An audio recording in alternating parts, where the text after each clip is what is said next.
Rakaku inni du'a labsa efaanee kumbeeku inni chinu waame yaadaan durseenuu qabe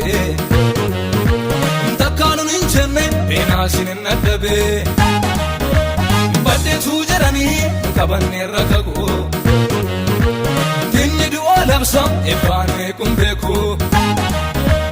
inni chinu waame yaadaan durseenuu qabe takkaanuun hin jenne beenaasin hin addabe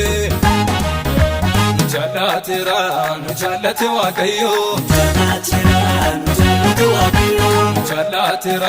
nu jaallate waaqayyo nu jaallate waaqayyo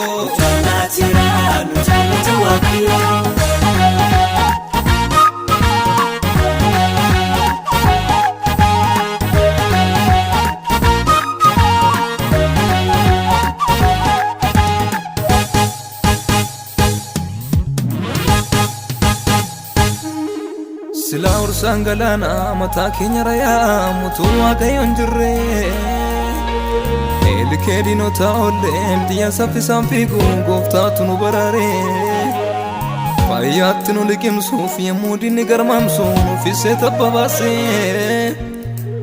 akkatti dhumne beeka gooftichillee nu laatu harka boojuu dabarse isa dhaabateme iddoo irreena keenya eegaa kaaraasa birmadummaadhaan keenya lama taasise gargar kutee galaana arras nuuf jira maal akkamiin nu gana isa dhaabate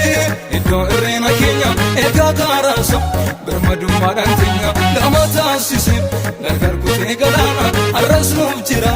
maal akkamiin nu gana arras nuuf jira maal akkamiin nu gana boris nuuf jira maal akkamiin nu gana darbes nuuf jira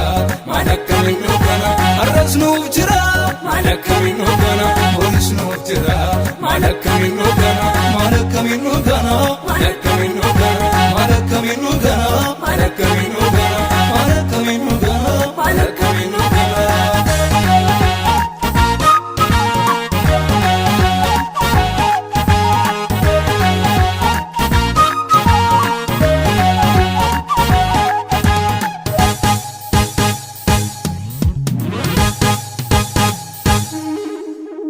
keenya balliseem gomattuutti jajamseem kunoo dirreet nu yaasee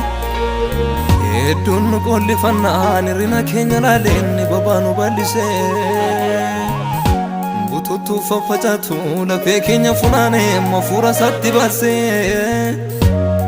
kan banne saafoo jirraa maaf harka laafaan qabna kan saasa nu taasiseem kan saasa nu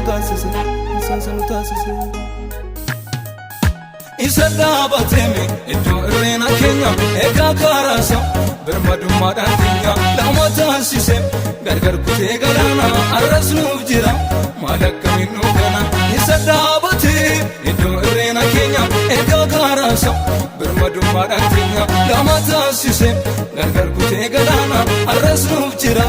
maal akkamiin nu gana arras nuuf jira maal akkamiin nu gana boris nuuf jira maal akkamiin nu gana darbes nuuf jira maal akkamiin nu gana arras nuuf jira maal akkamiin nu gana boris nuuf jira maal akkamiin nu gana maal akkamiin nu gana maal akkamiin nu gana maal akkamiin nu gana maal akkamiin nu gana maal akkamiin nu gana maal akkamiin nu gana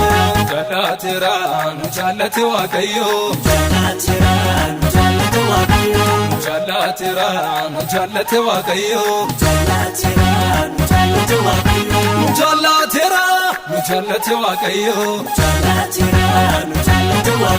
nu jaallate waaqayyo nu jaallate waaqayyo